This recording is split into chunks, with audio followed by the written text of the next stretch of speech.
Well, Nilsson, it's that time of the day again, boy. Time. Sometimes seeming slow, sometimes seeming fast. But the clock don't lie, my friend. That little hand ticking away, a perfect second. Regimented, fixed, predictable, robotic. Like playing to a click track. Oh, click tracks. Can't play with them. Can't play with them. What is the time anyway?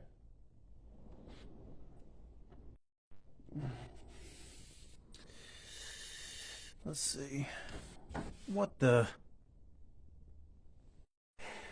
Classic Goodwood. Well, the clock's broken. Ah, I know. I'll ask my friendly Goodwood neighbour Steve. He always knows the time. Steve.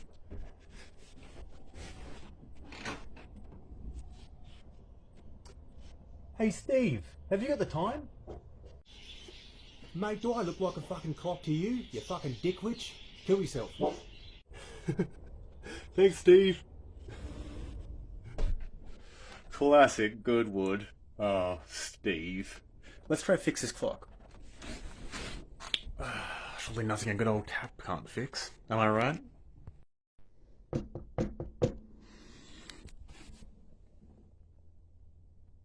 Ah, that's better.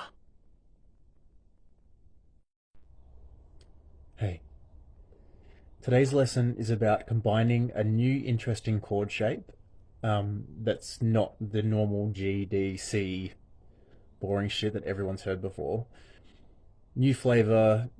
You can play it anywhere on the fretboard for interesting results. You can experiment with it.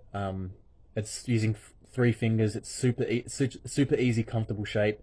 And the idea is to combine, in this lesson, is to combine a chord with a simple run, getting your mind into the habit of doing two things. And this lesson in particular, I came up with this little thing myself, and it really, really helped with my inner timing. Because I feel like even if I'm not doing the run in stuff, if I'm just playing chords, I've always got this anchoring walking bass line in my head, no matter what I'm playing, and it's hard to explain, but it kind of it grounds my timing, and it's my inner metronome. It's weird, but it's I think it's really helpful, and hopefully it is for whoever's watching this, or whatever. But yeah, it really helped me, and hopefully it's the same for you. So, because playing to a metronome, and practicing to a metronome, um, it's good.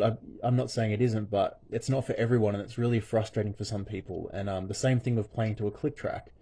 My favorite albums, not played to click tracks. I can't stand albums that are played to click tracks because you lose all human factor.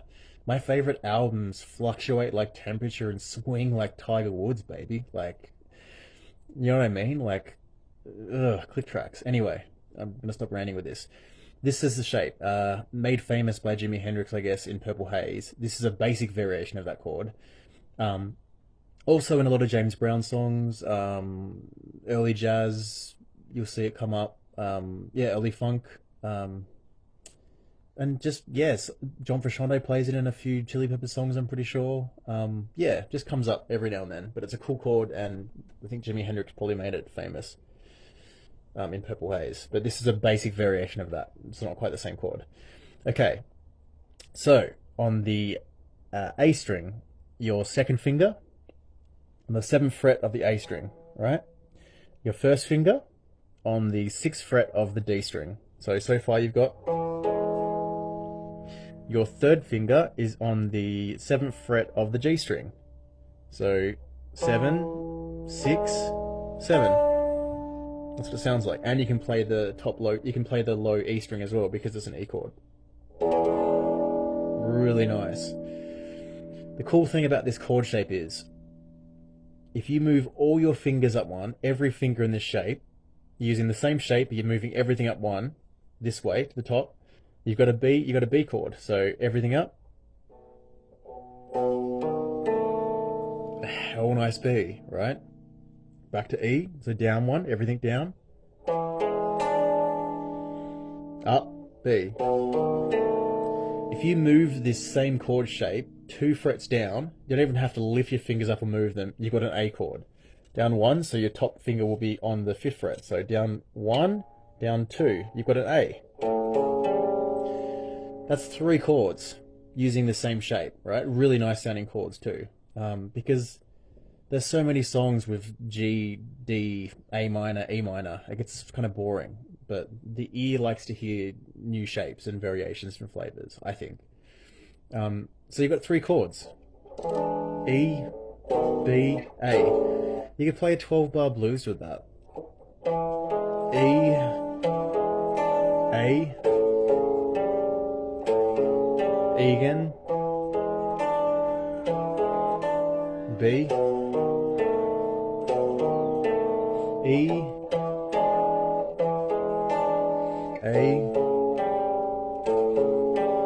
B, A, E, B. Pretty cool. All right, next.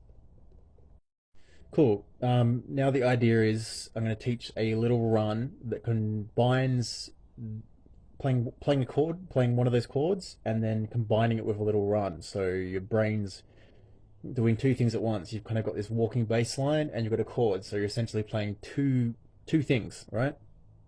But it's might be tricky for a bit, but it's actually simple, and it's yeah, like I said, it helps with timing. So basically the run is using all 4 fingers. So you're starting with your pinky on the A string of the 7th fret. And it's simple. So you're going 7 on the A string, up to 4 on the E string. So 4, 5, 6, 7, A string, 4, 5, 6, 7, 4, 5, 6, 7, 4, 5, 6, 7. So that's the run. So faster it's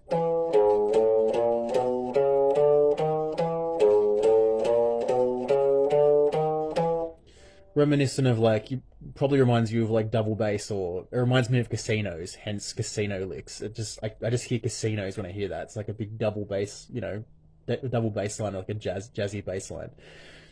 Used heaps in like 70s rock and stuff as well. Like Blue Cheer, love that run. It's huge in that kind of music, late 60s, early 70s music, and in blues as well. But basically, the idea is so combining the 2 things. So play that E chord that I taught. So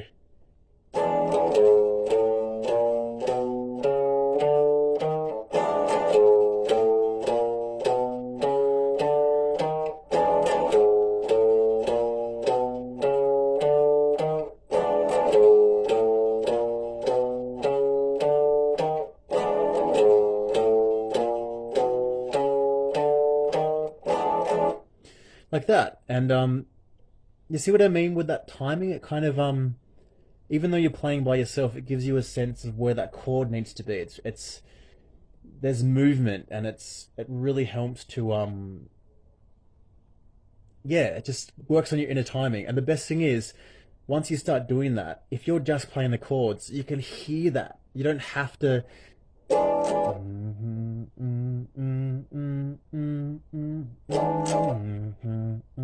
you know what I mean? It's kind of it's working on that natural timing, and I think it's important, and yeah, it helps me. So hopefully, it helps someone else. Anyway, that's today's cheeky lesson that went for way too long. As always, thanks for watching, and hail Nigella Lawson. Say goodbye, puss.